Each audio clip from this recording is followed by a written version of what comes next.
Hayat bazen geldiği gibi gider, başladığı gibi biter. Çıktığı gibi iner, yandığı gibi söner.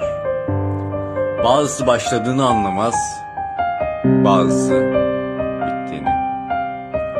Şişenin dibinde anladım nasıl başladığını, nasıl bittiğini.